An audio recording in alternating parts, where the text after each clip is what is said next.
하나님의 말씀은 열왕기하 20장 1절에서 11절까지의 말씀입니다. 열왕기하 20장 1절에서 11절입니다.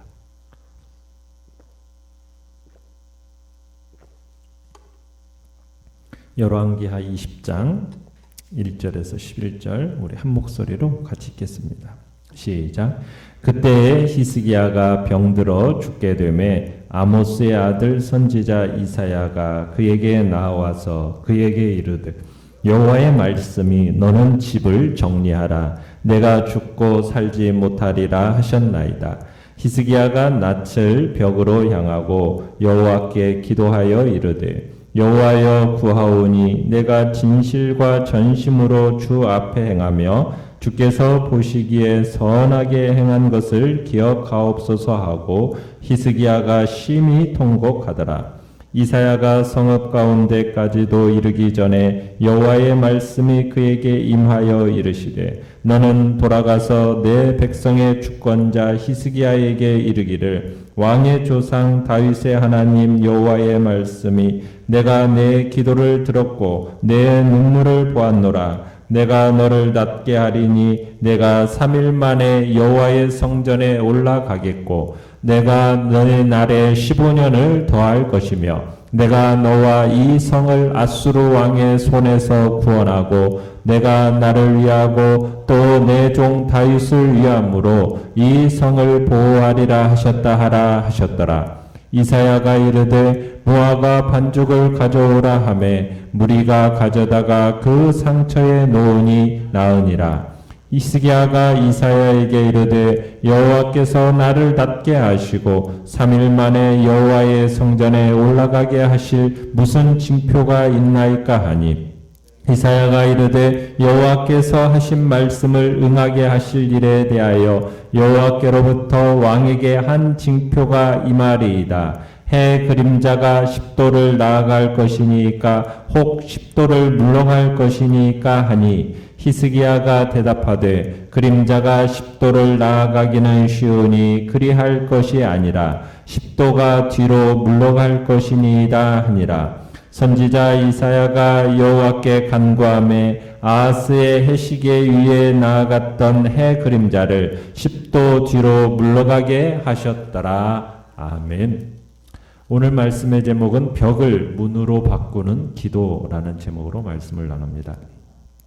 오늘 1절 보면은 그때에라는 단어로 시작이 되어집니다. 이 그때가 정확히 언제인지는 우리가 알 수는 없지만 히스기야가 통치한 지 14년째 아수르 왕 사네립의 침공이 있었던 그 시기로 우리가 추정됩니다. 그래서 열왕기 기자는 히스기야가 마치 사네립의 침략에 커다란 스트레스를 받아서 몸져 누운 것 같은 이야기로 시작을 하는 겁니다. 문제는 히스기야가 생명의 위협을 받을 만큼 아팠다라는 얘기입니다. 이때 히스기야의 나이가 약 한 39세 정도 되었을 그 한창의 나이였다라는 거죠. 이렇게 히스기야가 병을 앓고 있는 동안에 이사야 선지자에게 하나님의 말씀이 임했습니다. 그 말씀은 다름 아닌 왕은 결코 회복될 수가 없다라는 거예요. 그러니까 죽을 준비를 하라고 권고하는 내용이었습니다. 그러니까 이사야 선지자가 히스기야를 찾아와서 지금 하나님의 죽음 선고를 전달하고 있는 겁니다. 자, 이 말을 히스기야는 쉽게 받아들일 수가 없었어요. 그래서 내용과찰 문제 1번을 보시면 아수르의 공격이 있던 때에 자신이 병들어 죽게 되자 히스기야는 어떻게 기도했습니까? 자, 삶을 정리하라. 정말 하나님의 말씀을 통보받은 히스기야가 2절에 보면 낯을 어디를 향하고요? 벽으로 향하고 그리고서는 여호와께 기도를 했다고 얘기합니다. 그러면서 그 기도가 누워 울면서 심히 통곡하면서 간구했다. 그렇게 이제 3절 끝에는 얘기하고 있어요. 심히 통곡했다. 여기서 심히 통곡했다라는 의미는 기도의 어떠한 진정성 그리고 그가 처한 상황의 어떠한 절망적인 다급함 이것을 나타내 보여주고 있는 거죠. 그러면서 죽음에 처한 히스기야가 뭐라고 하나님 앞에 기도를 하느냐면 3절에 내가 진실과 전심으로 주 앞에 행하며 주께서 보시기에 선하게 행한 것을 기억하옵소서. 저는 진실하게 살았습니다.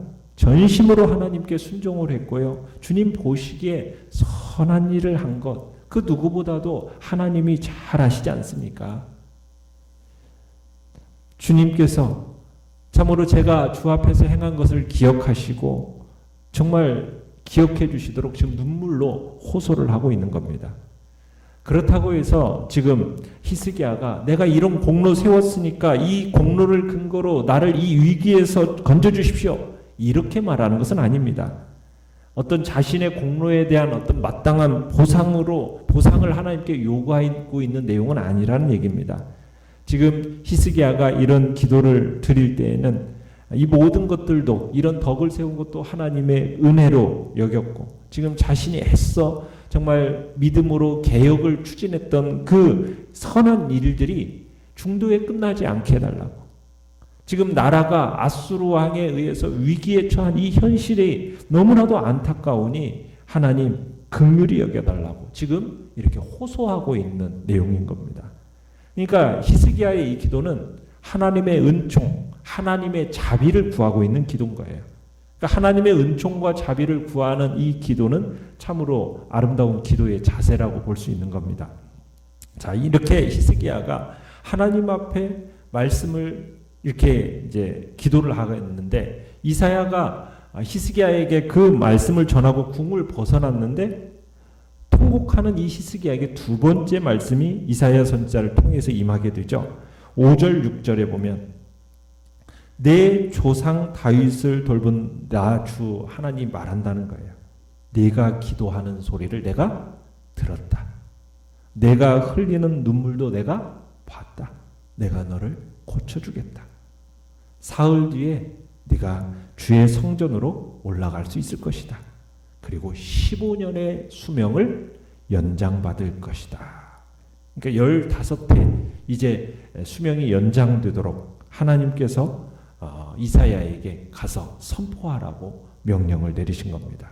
그러면서 부가적으로 6절에 보면 아수르 왕의 손에서 예루살렘을 구원하시겠다라는 그런 추가된 선언까지 있게 된 거죠.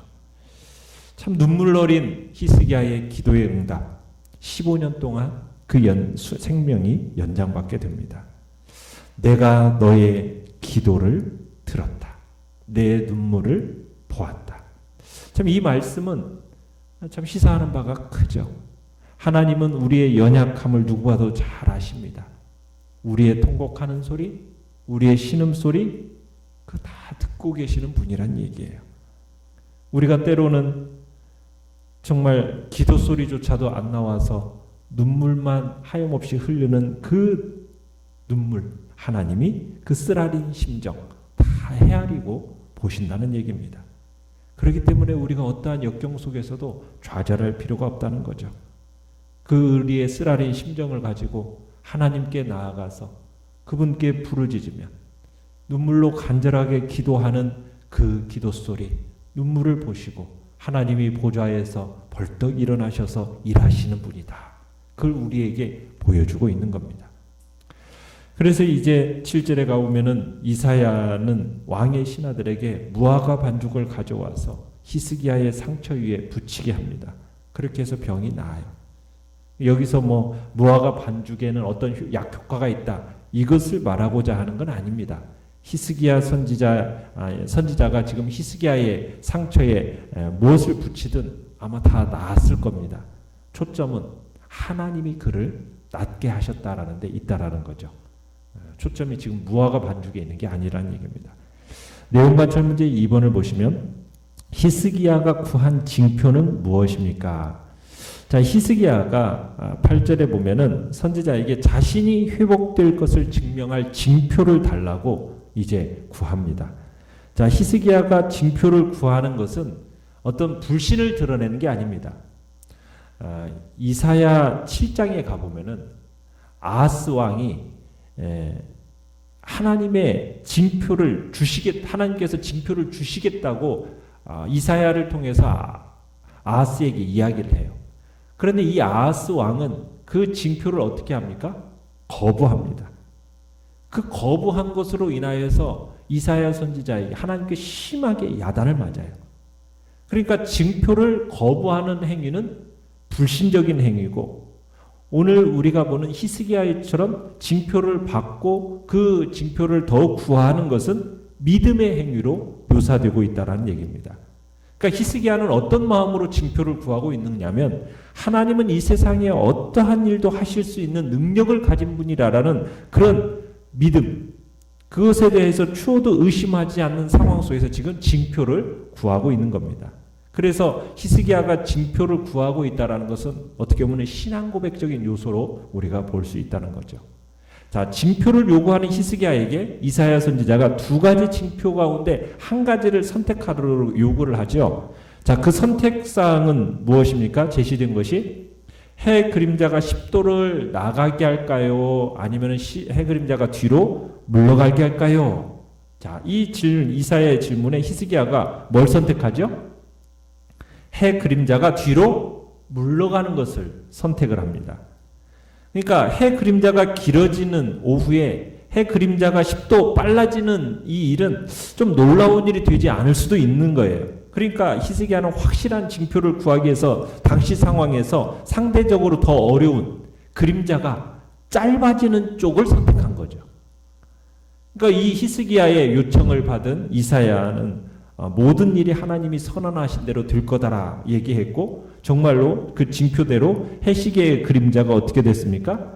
10도 뒤로 물러가는, 10도가 돌려지는 이런 기적이 일어나게 된 거죠. 자, 연구와 묵상 문제 3번을 보시면, 자, 히스기야의 기도에 응답하신 하나님은 어떤 분이십니까? 자, 히스기야의 간절한 눈물의 기도에 즉각적으로 응답하신 하나님, 그 하나님은 자기 백성이 드리는 눈물의 기도를 들으시고 보고 들으시는 분이다. 그리고 약속에 신실하신 분이고 전능하신 분이다라는 것을 우리가 보게 됩니다. 내가 네 기도를 들었다. 내 눈물을 보았다. 이 하나님의 말씀, 이 하나님의 말씀에서 정말 히스기야는 자신의 문제를 하나님께로 가지고 나아가서 눈물로 호소를 했어요. 이 눈물은 무슨 눈물이었겠습니까? 자신의 죄에 대한 어떤 통회의 눈물이면서도 또 하나님의 은총을 간절히 바라는 눈물이었겠죠. 그러니까 하나님은 이런 히스기야의 눈물을 보시고 즉시 응답하신 겁니다. 그러니까 하나님은 성도의 눈물을 귀히 여기신다라는 것, 우리가 그거 알게 되는 겁니다. 사람은 여러 가지 이유로 눈물을 흘리지만 모든 눈물이 똑같은 눈물은 아니라는 거예요. 하나님께서 귀하게 여기시는 눈물은 어떤 눈물입니까? 성도의 눈물인데, 성도의 눈물 중에서도 정말 죄를 아파하는 그 회개의 눈물, 그 하나님이 정말 가치 있게 여기십니다.